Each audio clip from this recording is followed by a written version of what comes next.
Continuando então, né? No capítulo 11 aqui vai dizer assim que Deus reservou os seus em Israel.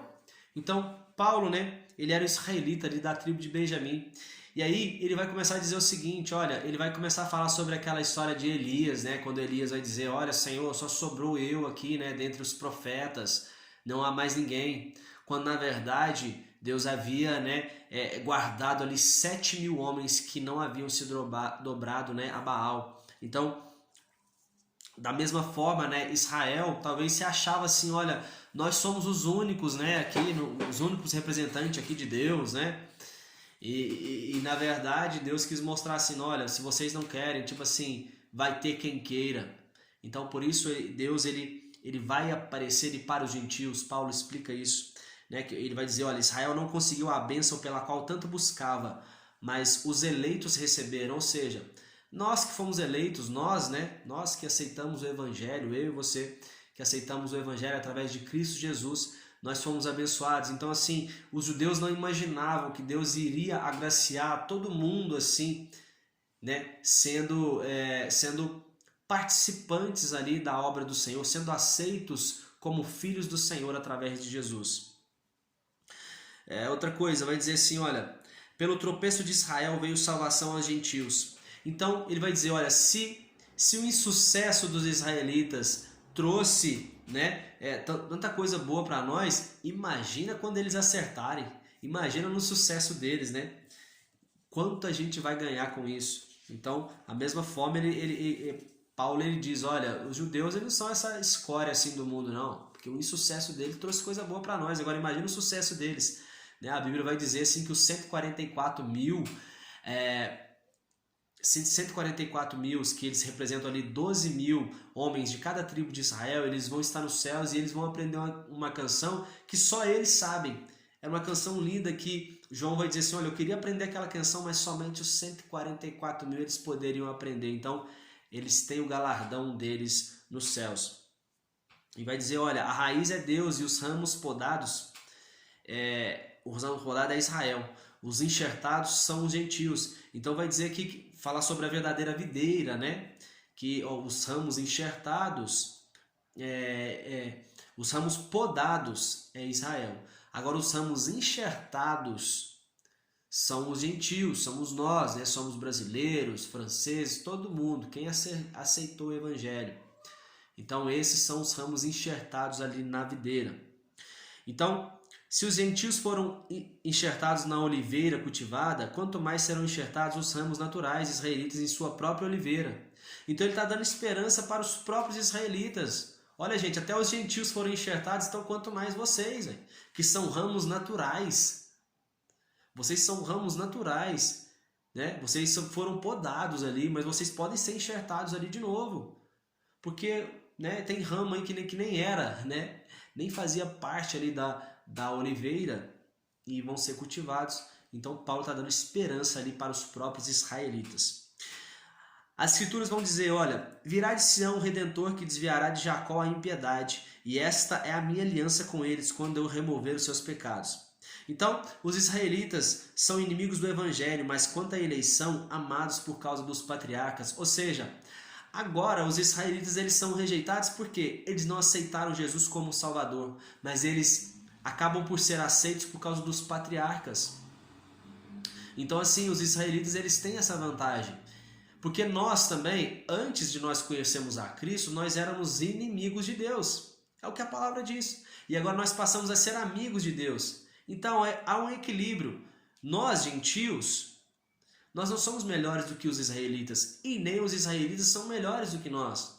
Percebe isso? Então ele coloca ali em pé de igualdade, né? Tanto gentios como israelitas, Paulo vai dizer. Deus colocou todos debaixo da desobediência a fim de usar misericórdia para com todos, ou seja, gentios e israelitas. E vai dizer um hino de adoração, né? Um hino que nós cantamos muito, que vai dizer, olha, portanto dele, por ele, para ele são todas as coisas, a ele seja dada a glória perpetuamente, né? Um hino que eu gosto muito, amo muito esse hino. E ao cantado vai falar aqui em Romanos, eu gostei, né? Até ressaltei isso pra gente. Outra coisa, a carta continua nos dizendo, Apresentai o vosso corpo como sacrifício santo e agradável a Deus, que é o vosso culto racional. E não vos amoldeis ao sistema desse mundo, mas sede transformados pela renovação das vossas mentes, para que experimenteis a boa, agradável e perfeita vontade de Deus. Então, por que está falando sobre o nosso culto lógico, oferecer o nosso corpo? Por quê?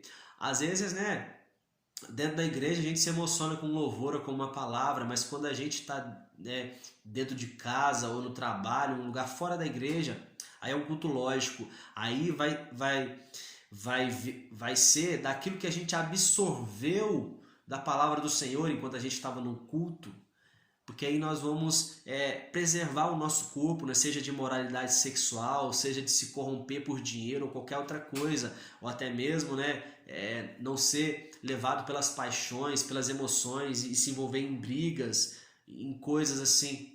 O nosso culto lógico, né, é oferecer ali o nosso corpo como sacrifício vivo ao Senhor. E a gente não ser amoldado, né, o sistema desse mundo, ou seja, a gente não... Porque assim, é comum a gente dizer assim, eu vou fazer isso, mas todo mundo faz. Todo mundo conta uma mentirinha. Todo mundo, né? Todo mundo faz isso, faz aquilo, todo mundo faz uma dancinha ali da moda. Não. Nós não nos amoldamos ao sistema desse mundo, mas nós somos transformados pela renovação das nossas mentes. Outra coisa, tem uma autoimagem equilibrada, ou seja, não ache que você é o centro de tudo. No corpo temos muitos membros e todos os membros não têm a mesma função. Entenda que dentro do corpo de Cristo, entenda as funções, né, os ministérios. Tem um que profetiza, mas tem outros que canta. Tem um que prega, mas tem outro que ora. Então cada um tem a sua importância. Tem um que, né, tem um que serve, o outro, né, ele já é um missionário. Então esses têm a mesma importância. Entenda isso também. O que Paulo está nos dizendo é isso. Né? E vai falar sobre dons como profetizar, servir, encorajar, até mesmo encorajar, olha só, contribuir com a obra do Senhor, isso, liderança e demonstrar misericórdia. Olha os dons, olha, se nós tivermos pelo menos um dom desse aqui, a gente já está fazendo a obra, e não necessariamente a gente precisa de ter um ministério, né, um cargo, ser um presbítero, algo nesse sentido. Prefira dar honras a outras pessoas mais do que a si próprio. Não descuidais do zelo, persevere na oração. Cooperai com os santos nas suas necessidades, ou seja, se você está vendo ali homem ou mulher de Deus que eles estão passando necessidade na obra, e necessidade pode ser financeira, da que for, ajude essas pessoas, cara. Coopere com os santos. Paulo ele vai dizer, ele nos chama de santo. Quando ele vai dizer assim, olha, você acredita em santo? Nós acreditamos que Paulo chama a gente de santo, pessoas santas em Cristo Jesus. Praticai a hospitalidade, recebei bem as pessoas na sua casa, seja irmãos, seja quem for, praticai a hospitalidade, abençoai os que vos perseguem, abençoai e não amaldiçoeis, alegrai com os que se alegram e pranteai com os que choram. Então isso aqui é muito importante, porque assim, quando o irmão está chorando, não adianta a gente querer cantar canções para ele, não. Chora junto com ele.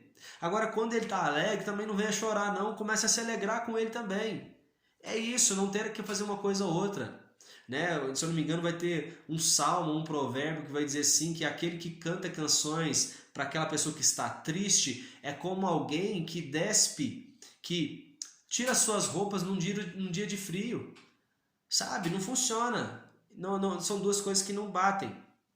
Tenha paz com todos e jamais te entregues ao mal, mas vença o mal com o bem. Outra coisa, não há autoridade que não venha de Deus, toda autoridade é constituída por Ele. Quem assim procede, né, traz condenação para si mesmo, ou seja, quem não obedece a essas autoridades que foram constituídas por Deus, as autoridades da terra, e seja ela qual for, autoridade policial, seja um professor, seja os seus pastores, toda autoridade é constituída por Deus. Seja um político, principalmente o político, ele é uma autoridade. Então toma cuidado. Os governantes não podem ser ameaça para os que praticam o bem. Então, assim, não adianta a gente querer ficar revoltado. Mas o governo está fazendo isso aqui. Ou a polícia, ela oprime, não sei o quê. Cara, se você está fazendo o bem, então você não tem que temer nada, não. Não tema. Se a gente faz o bem, a gente não tem que temer. Pague os seus impostos. Dai o que é devido. Se imposto, imposto. Se tributo, tributo. Se temor, temor. E se honra, honra. Não deva nada a ninguém a não ser o amor, pois quem ama o próximo cumpre a lei. Eita glória! Não vivamos em orgias, imoralidade sexual, bebedeiras, depravação, desavenças, invejas. E por que Paulo está falando tudo isso? Porque, como nós já dissemos, o Império Romano vivia numa orgia louca. Eles viviam numa depravação total, né? Até, você vai ver, em Roma tinha até não sei se é um lugar onde que eles iam para poder vomitar. Por exemplo, eles iam numa festa, comiam à vontade, comiam além da conta, e depois, para eles poderem comer mais, eles iam, né, nesses lugares vomitatórios, não sei como, não me lembro bem, como, não recordo qual é a palavra certa, mas era um lugar onde eles iam para poder vomitar, para poder voltar para poder comer de novo. Então eles viviam essa depravação. Além disso, né, esse pecado da gula que eles faziam, eles também viviam em orgias, era homem com homem, mulher com mulher, e eram em grupos, né, faziam esse sexo em grupo. Então era uma orgia, uma depravação. Você vai ver ali até mesmo corrupção que havia. Lembra quando Paulo disse assim, olha, eu sou cidadão romano, né? E aí o comandante ali romano vai dizer o seguinte, olha, eu paguei muito caro para me poder ser cidadão romano. E Paulo vai dizer assim, ó, mas eu tenho por direito de natureza, né? De nascimento. Então quer dizer que você vê que as pessoas se corrompiam muito ali naquele lugar, e Paulo está dizendo agora para os romanos, para aqueles que estão agora crendo no evangelho, gente, não olha para esse povo romano não, se atentem para isso que eu estou dizendo aqui nessa carta. Ponto. Aceitar o que é fraco na fé sem preocupação de debater assuntos controversos, ou seja, chega alguém dentro da igreja, não começa a querer falar para ele sobre assim, não, porque essa é a doutrina do calvinista e essa aqui é do armínio. Não vem com essas coisas não. Vamos começar a pregar o evangelho simples, não queira trazer essas questões complexas para um novo convertido. Olha, há quem considere um dia mais sagrado do que o outro, e outra pessoa pode entender que todos os dias são iguais. Não debata sobre isso, cara. Pronto, beleza. Acha que tem que guardar só o sábado? Então guarde. Sabe, não entra nessas questões. Acha que eu não posso cortar o cabelo? Tudo bem, véio. Se você não acha, é algo peculiar seu, né? Aquele que guarda um dia especial para o Senhor, assim o considera. Cada um de nós prestará conta de si mesmo para Deus. Então, assim, não se preocupe com pessoas que estão seguindo algumas doutrinas que você não discorda. Cada um vai prestar, velho. Vai prestar depoimento para Deus, prestar contas para Deus. Portanto, abandonemos o costume de julgar uns aos outros. Não coloquemos qualquer pedra de tropeço ou obstáculo no caminho do irmão. Entenda o que Paulo está querendo dizer. São, assim, doutrinas que não fazem muita diferença. Sabe? São doutrinas, assim, irrelevantes. Por exemplo, uns dizem assim, não, não sei se você não pode comer esse certo tipo de alimento. E outro vai dizer assim, não, eu posso comer esse tipo de alimento. Então, tipo assim, se aquele irmão, entenda, o mais forte, o que está dizendo, no que lemos anteriormente, o mais forte seja mais paciente com o mais fraco. Então, para dizer, se você é forte e você não come, né? Se você não come, então tenha paciência com aquele que come. Cara, você é forte, você não consegue comer. Mas se tem gente que não consegue ficar sem comer, cara, tenha paciência. Por exemplo, você é forte e não bebe vinho, mas tenha paciência com aquele que bebe vinho. Só diz para ele, ó, toma cuidado, para você não se embriagar, se encha do Espírito Santo que é melhor. Percebe isso? O mais forte tem a paciência com o mais fraco. Nenhum alimento é por si mesmo ritualmente impuro, a não ser que para aquele que assim considera. Ou seja, nenhum alimento é impuro. Mas se você acha que é impuro, então não come, cara. Pronto, olha o que Paulo está dizendo, olha que riqueza. É melhor não comer carne, nem beber vinho, nem fazer qualquer outra coisa que leve teu irmão a tropeçar. E aí aquela questão, se você está fazendo algo, olha, eu tenho o costume de beber vinho. E eu vejo que os irmãos, quando me veem bebendo vinho, eles escandalizam. Cara, não faz isso na presença deles. Toma isso dentro da sua casa. Eu estou comendo aqui uma carne, um chouriço, né, que tem sangue, e eu vejo que irmãos, eles eles se escandalizam com isso. Cara, come isso só na sua casa. Não faça, não seja motivo de escândalo para seu irmão. É isso que Paulo nos diz. Outra coisa, os fortes devem suportar as fraquezas dos mais fracos, repetindo, reiterando, né, colocando isso aí, né, reforçando isso para nós. Em vez de agradar, né, então não tente agradar a você mesmo, Tenha paciência com o mais fraco. Visa o que é bom para aperfeiçoamento do seu próximo. Então, o amor ao próximo é isso, é fazer com que o outro evolua, fique bem. Cristo se tornou servo dos que são da circuncisão por amor à verdade de Deus e para confirmar as promessas feitas aos patriarcas. Isaías diz, olha, brotará da raiz de Jessé aquele que se levantará para reinar sobre os gentios. Nele os gentios depositarão toda a sua confiança. De quem que Isaías estava falando? De Jesus. E Jesus agora ele é a confiança, ele é a nossa confiança dos gentios, daqueles que iriam crer nele. Jesus é a nossa confiança, brotou da raiz de Jessé. Jesus, ele é da raiz ali de Davi, né? Jessé é o pai de Davi. Outra coisa que vai nos dizer, vocês estão cheios de bondade, plenos de sabedoria, Paulo dizendo aos romanos, sendo vós mesmos capazes de orientar-vos uns aos outros, ou seja, cara, vocês já estão edificados pela palavra, velho. Olha, vocês já são capazes de tipo assim, edificar uns aos outros com a palavra que vocês já conhecem. Paulo escreveu sobre assuntos que já havia falado com eles, né? Para reforçar a memória deles. Paulo sempre fez questão de pregar o evangelho onde Cristo não era conhecido, porque ele não queria, né, edificar, né, uma igreja sobre uma alicerce já existente. Ou seja, ele não queria pregar para irmãos que eles já tinham conhecimento do evangelho da boca de outras pessoas. Porque não era só Paulo que estava pregando a essa época aqui. Havia outras pessoas. Então Paulo dizia assim, cara, eu prefiro pregar para quem não conhece nada do evangelho. Eu quero que eles sejam firmados, né, numa fé sólida, naquilo que eu quero ensinar para eles. Porque tinha convicção que ele era o apóstolo dos gentios e que a visão celestial que ele teve foi algo tremendo na vida dele. Então assim, ele tinha convicção de tudo que ele estava ensinando. E ele vai completar dizendo sobre as escrituras sagradas assim, olha, aqueles a quem não foi proclamado o verão e os que ainda não haviam ouvido compreenderão.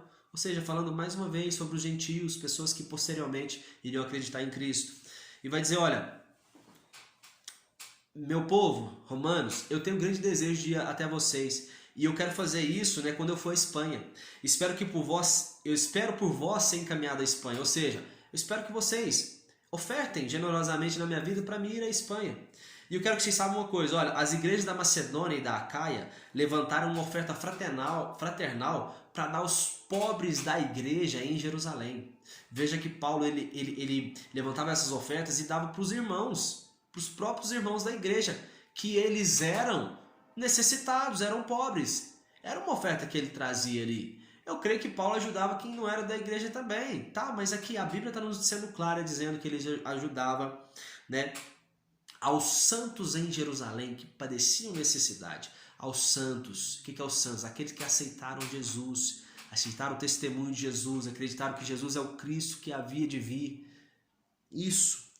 Se os gentios, outra coisa que ele vai exortar, olha, se os gentios eles participaram então agora das bênçãos espirituais dos judeus, por que não os judeus participarem de bens materiais que os gentios tenham?